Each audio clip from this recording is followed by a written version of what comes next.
Microsoft is one of the biggest corporations in the world that develops, manufactures, licenses, supports, and sells computer softwares, consumer electronic, and personal computers and services. Microsoft is also known as one of the American companies that have the most employees, with over 128,000 all around the world. Even though it may look gigantic as a number of employees, it doesn't stop the company from being one of the leaders in the management of its human resources. How did it get there? That is not an easy question to answer.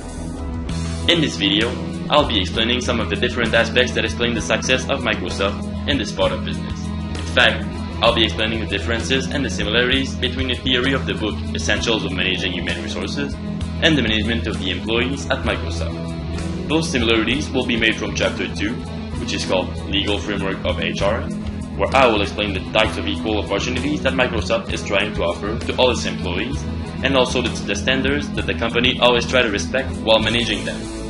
Another chapter that I will talk about is the Chapter 4, which explains the human resources planning, recruitment, and selection, where I will explain what are the steps of the recruitment and the recruitment strategies.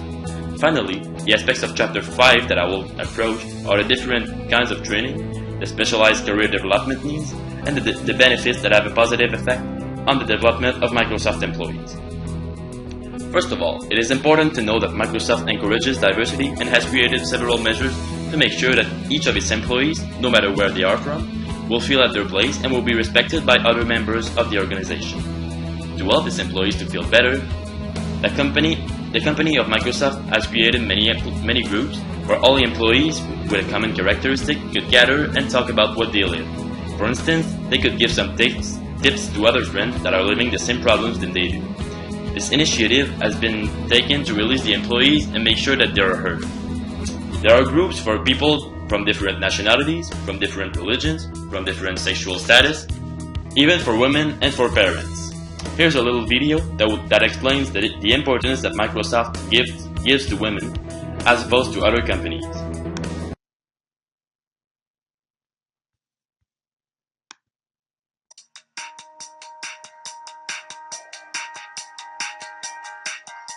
There is no differentiation per se that just because you're a woman, your ideas are not counted. It's all about what you're, again, passionate about and what you can bring to the table. The women that I work with at Microsoft are amazing. They're some of the most amazing people. And I just think the more women we can bring on, it's great. And, the more senior women you have, you can attract and help grow careers. My manager and boss, both of them, they have so much to offer me as far as just direction and mentorship and kind of fostering my own skills and abilities. My teammates are very supportive for me.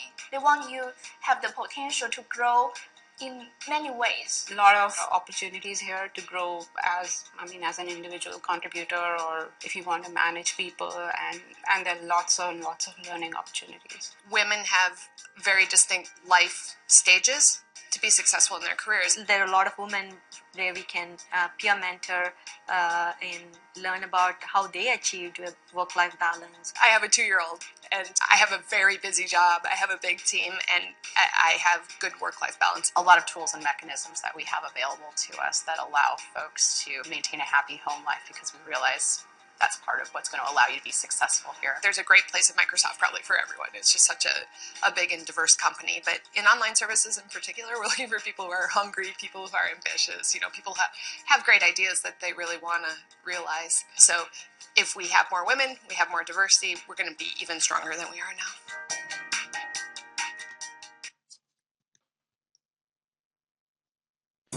As shown in the video, it is clear that Microsoft is trying to make a difference in the life of its employees. This is the reason why they have created a global rights chart called the Microsoft Global Human Rights Statement to make sure that all of its business operations and employees are treated and made in an appropriate way. There is a section strictly reserved in this statement to the rights of its employees, where it is clearly stated that they have an equal opportunities policy, an anti-discrimination policy, a harassment policy, and standards of business conduct that protect all the members of the corporations and the ones around them. This statement also says that the company offers different types of jobs to different types of people, even if their abilities are not as high as all the others, so that no one is underestimated or discriminated. The different recruitment strategies of Microsoft are mostly done on the internet and the social medias due to the fact that the company is specialized in the technologies area.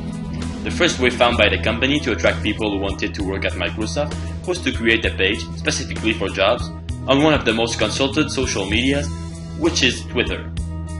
The basic utility of this account is to promote job offers and to post news about them. The other page, the Facebook one, has for itself the same utility, but it has way more views, creating a better visibility. A LinkedIn account is even more useful than all of the others because it is made of business people, which ensures a great quality of potential workers with 500,000 followers. For the marketing side, a YouTube account provides videos that shows information about the jobs and the life of people working at Microsoft to prove that they are treated in a proper way. A blog also shows the work life at Microsoft, which creates a great demand for people who want to work for them. It is well known that Microsoft has some of the brightest employees in the world. This is due to the fact that they are doing a lot of external recruitment. In fact, the company goes into some of the best universities to attract the most talented students. When recruiting, the employers at Microsoft also look at the resumes that can only be submitted on the website of Microsoft. The interview process of Microsoft is pretty complicated and long. First of all, people can submit their application on the website as said earlier. A recruiter then chooses only 10% of the candidates for a first call, where the personality of the candidate is discussed. The screening phone interview is then the step where people receive questions about who they are. Those questions are normally unstructured questions that follow the type of candidate. After comes the technical phone interview, where questions are structured and sometimes situational. The day of the interview is next for the few that are left.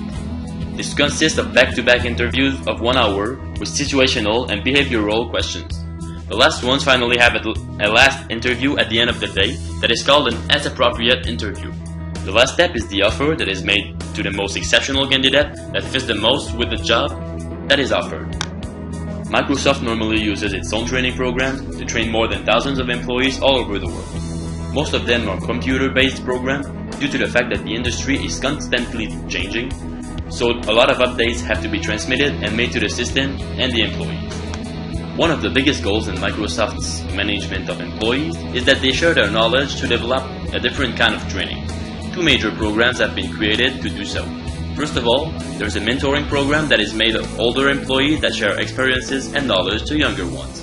The other one is actually the employee networking and social groups, which is a program that helps the development of all the members of the corporation. It has been proved that providing the necessary resources to its employees produces a better development. This is why Microsoft gives a lot of benefits to its employees, like a great work-life balance, necessary timeouts, extra activities, health plans, financial plans, on-site gyms, free food, and many other things. All those aspects prove that Microsoft's way to manage its employees is similar to the theory that has been taught in the Essentials of Managing Human Resources book. This is why most of Microsoft's employees are working there for a very long time.